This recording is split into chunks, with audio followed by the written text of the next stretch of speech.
A polícia prendeu um homem suspeito de torturar. Ai, essa história é horrível. Vamos prestar atenção aqui? Vocês viram isso? Ó, a gente vai ter reportagem ao vivo. Primeiro que as coisas, desde o Henri Borel, a gente jogou uma luz sobre isso. Ele torturava a enteada, uma menina de 4 anos. Os agentes investigam agora uma outra situação, bem parecida. Se a mãe também participava dessas agressões. A reportagem completa é Jackson Silva para vocês. Rodou.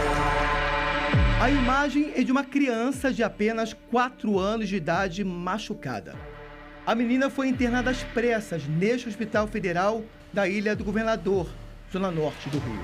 De acordo com os médicos, ela teve perfuração intestinal, fratura no braço e infecção generalizada no abdômen.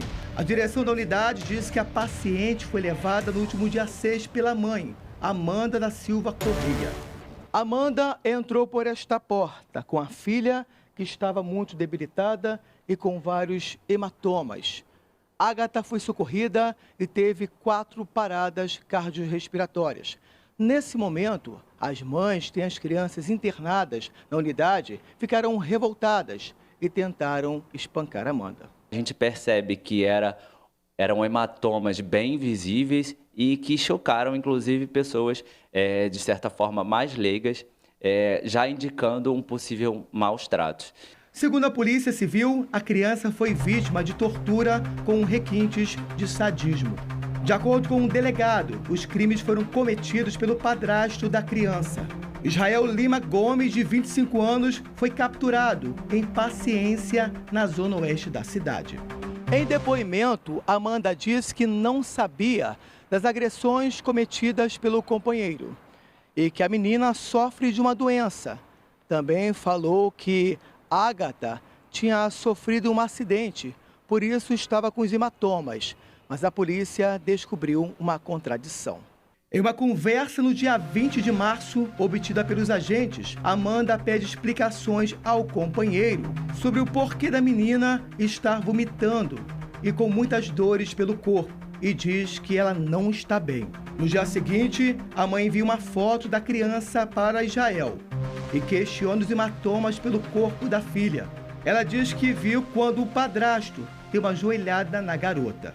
A gente também agora está analisando a participação, seja de forma ativa, seja de forma omissiva, por parte dessa mãe. Numa passagem que nós analisamos, a mãe evita levar a criança numa UPA, mesmo com aqueles sintomas graves, para que não tivesse maior complicação para ela e para o seu companheiro. Então a mãe ela deixa a criança em casa sofrendo para que as agressões não sejam descobertas pelos médicos e depois comunicadas às autoridades policiais. Mas a gente está apurando se ela fez isso por medo, por estar sendo coagida pelo agressor, ou se fez deliberadamente para protegê-lo das autoridades policiais e para evitar que ele fosse preso. Israel já tem passagem pela polícia por violência doméstica e importunação sexual a uma menina de 12 anos. A polícia também investiga se ele agrediu as 2 irmãs mais velhas de Ágata. Por enquanto, ele vai responder pelo crime de tortura. Ela vem sofrendo um intenso dano físico e psicológico, porque as torturas também, além de físicas, eram psicológicas. Ele não deixava a menina chorar.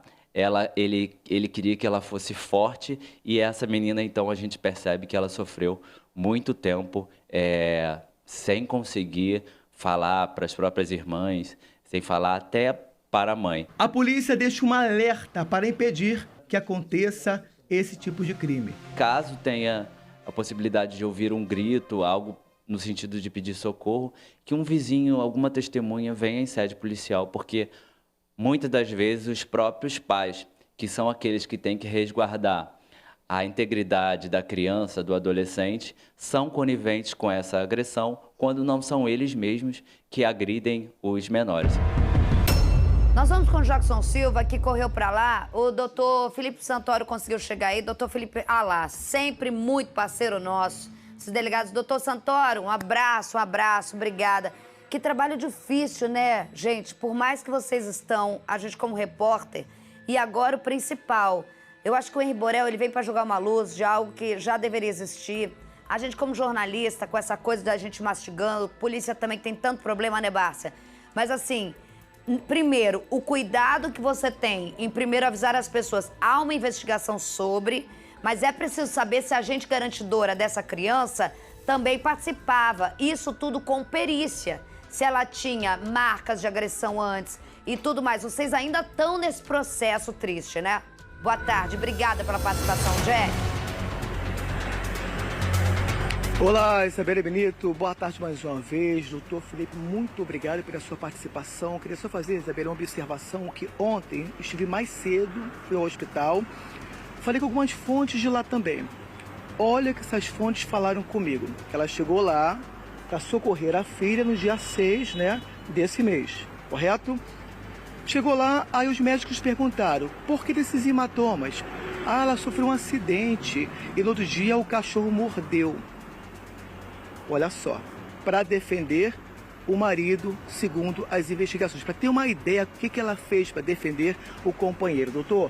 Logo depois, após ter o interrogamento dela também, o senhor descobriu que tinha alguma coisa ali estranha, né?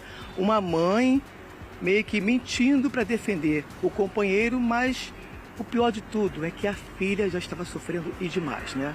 Uma boa tarde mais uma vez. Boa tarde, Isabelle, boa tarde.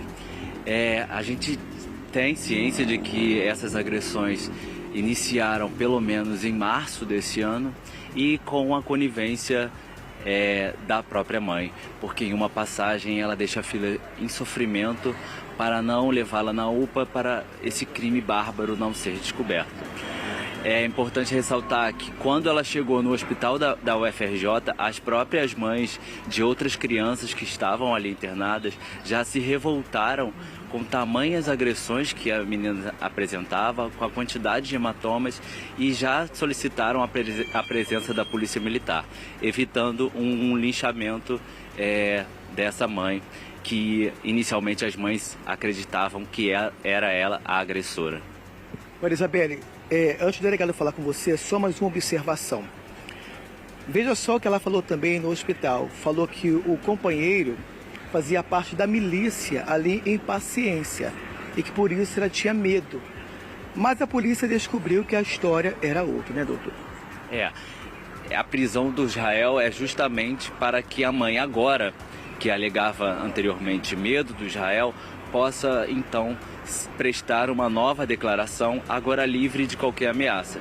E aí a gente vai ter a condição de saber se ela de fato se omitiu voluntariamente ou se ela estava sendo coagida a não denunciar por medo do próprio agressor.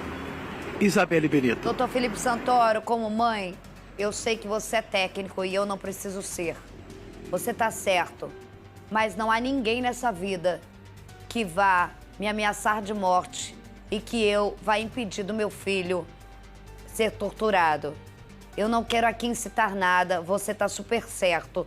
Você, com sua coerência e com todo esse poder de pensar a individualidade longe de qualquer tipo de ameaça.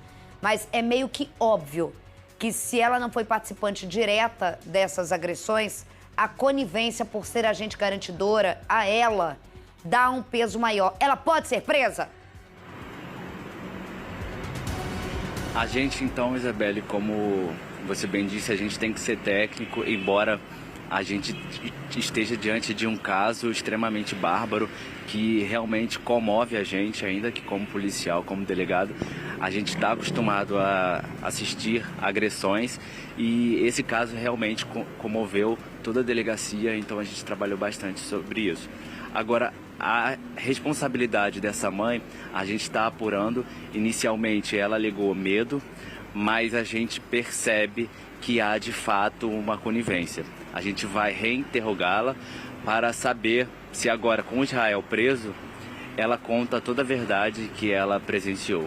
A gente também está ouvindo outras testemunhas que podem colaborar com a elucidação total desse caso bárbaro e totalmente cruel contra uma menor de 4 anos, completamente indefesa. Doutor Felipe Santoro, obrigada pelas informações. Jackson Silva tem uma última informação. Doutor Felipe, sempre muito bacana com a nossa equipe. Obrigada, doutor. Isabelle, só uma informação com relação às duas irmãs mais velhas da Ágata, que também a polícia vai investigar se elas foram agredidas pelo mesmo autor, né, doutor? De acordo com parentes, elas também, pelo menos a filha do mesmo pai, da mesma mãe, também alegou sessão de tortura. Ela alegou que era obrigada a catar as fezes dos cachorros com a mão e ficou trancada também por algum período dentro de um banheiro sem luz junto com a irmã. Então a gente está apurando ainda se essas outras duas meninas menores também sofreram essas torturas e essas agressões. Isabelle Benito. Haja estômago, doutor Santoro. Um abraço para você, sua equipe. Obrigada, Jackson Silva, que correu para lá para dar as informações, trazer essa história pra gente.